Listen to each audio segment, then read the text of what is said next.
Baca kitab dulu nih. Kejadian.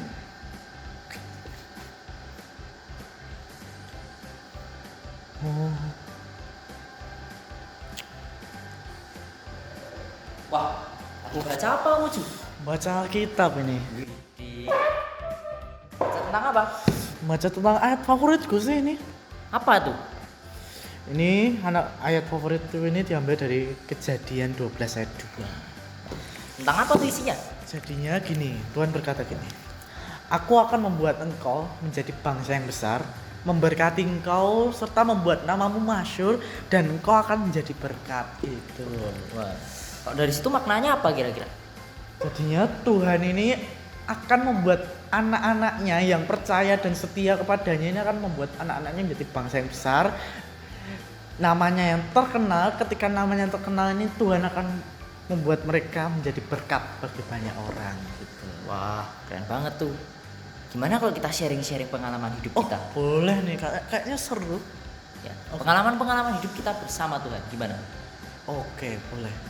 Sebelum gitu kita nyanyi dulu yuk. Oke. Ambil gitar. Oh, ambil gitar? Iya. Oh ya, siap.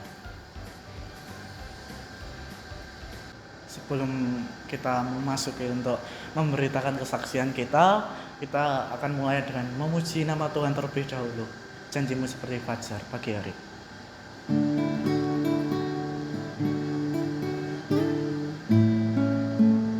Teman-teman bisa merasakan lagu ini. Teman-teman bisa meresapi lebih dalam lagi lagu ini. Ketika ku hadapi kehidupan ini, jalan mana yang harus ku pilih? Ku tahu ku tak mampu, ku tahu ku tak sanggup. Hanya Kau Tuhan tetap jawabanmu. Aku pun tahu ku tak pernah sendiri, sebab Engkau Allah yang menggendongku. Tanganmu membelaiku, cintamu memuaskanku. Kau mengangkatku ke tempat yang tinggi. Janjimu seperti fajar pagi hari, dan tiada pernah terlambat bersinar. Cintamu seperti sungai yang mengalir, dan ku tahu betapa dalam kasih-Mu.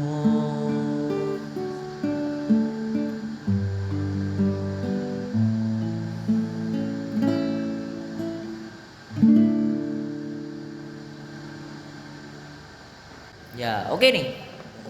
Kira-kira sharingnya mulai dari siapa dulu nih? Aku aja dulu ya. Boleh. Oke.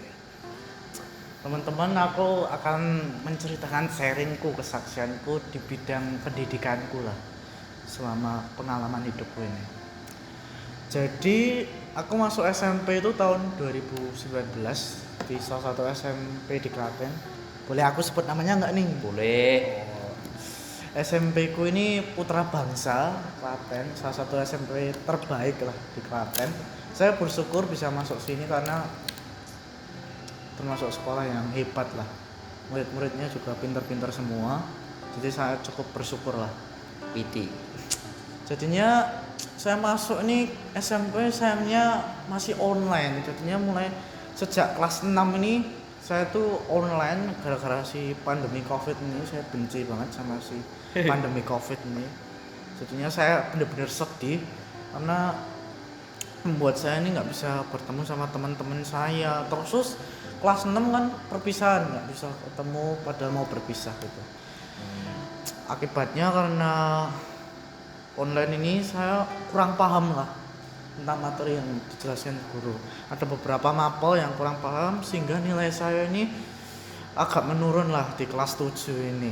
Waduh, Dan titik terendah saya ini saya mengalami remedi di salah satu mapel yaitu bahasa Indonesia. Padahal saya ini sudah bekerja keras, saya ini sudah belajar dengan baik, tetapi kenapa gitu? Kenapa Tuhan mengasih remedi? Kenapa Tuhan? Saya bertanya-tanya pada Tuhan seperti itu. Kenapa Tuhan? Saya ini sudah belajar, kenapa Tuhan masih kasih masalah? Dan ini menurut saya salah ya. Kenapa saya juga menyalahkan Tuhan gitu? Sebenarnya dalam masalah apapun kita nggak boleh menyalahkan Tuhan kita. Kita harus tetap terus dekat sama Tuhan kita, terus bersyukurlah terhadap segala masalah yang akan datang pada jadi kita. bukannya makin jauh tapi makin dekat. Iya, gitu. Sekarang kamu nih, kesaksiannya apa? Oh, tuh ya. Kesaksian saya terjadi pada tahun 2022. Nah, di situ saya terkena suatu virus, yaitu virus dengue, atau nama sakitnya yaitu sakit DB, demam berdarah. Nah, pada saat itu saya dibawa masuk ke rumah sakit dan dirawatlah inap di situ. Singkat cerita, beberapa hari berlalu nih. Sampailah saya di masa-masa kritis, yaitu trombosit saya turun hingga sekitaran 9.000-an. Waduh. Nah, trombosit ini yang berguna untuk membekukan darah. Sedangkan ketika trombosit saya rendah, saya muncul bintik-bintik darah yang keluar dari kulit.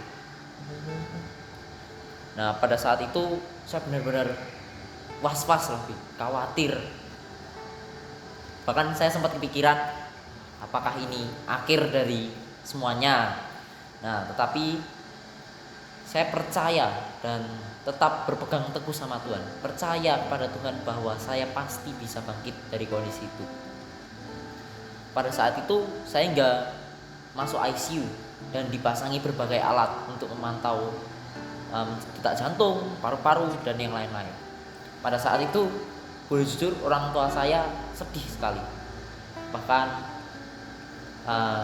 sampai bisa nangis. Pada saat itu saya berdoa kepada Tuhan. Tuhan, saya masih ingin bertemu dengan teman-teman saya. Saya masih ingin memuji nama Tuhan dan memuliakan nama-Mu. Dan saya berdoa secara pribadi. Saya juga didoakan oleh pendeta-pendeta saya.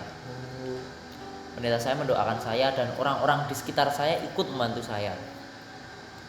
Sehingga doa saya pun terjawab, sebab saya diberikan donor darah untuk meningkatkan trombosit dan melalui banyak berkat dari orang-orang di sekitar saya. Akhirnya saya masih bisa sembuh, pulih, dan beraktivitas hingga saat ini. Itu sih kesaksian dari saya. Aku suka nih. Oke teman-teman, jadinya ini yang menjadi kesaksian dari kami. Mungkin teman-teman bisa terus mengambil nilai-nilai penting sehingga teman-teman terus bisa cinta sama Tuhan, sayang pada Tuhan, dan terus memuji nama Tuhan. Oh iya, jadi aku belum kasih tahu nih ayat favoritku tadi apa. Oh iya. Ayat favoritku itu, aku cari dulu ya. Terambil dari Filipi 4 ayat 13. Saya bacakan. Segala perkara dapat kutanggung di dalam Dia yang memberi kekuatan kepadaku. Nah, dari ayat ini saya dapat menyimpulkan bahwa segala perkara yang saya hadapi seperti sakit tadi, ataupun segala perkara yang teman-teman hadapi di masa-masa sekarang ini, teman-teman harus tetap berpegang teguh lah, sebab Tuhan itu akan memberikan kekuatan kepada setiap kalian. Itu sih Ju. Oh iya. Oke. Mungkin ini yang menjadi kesaksian kami. Semoga bermanfaat bagi kalian semua.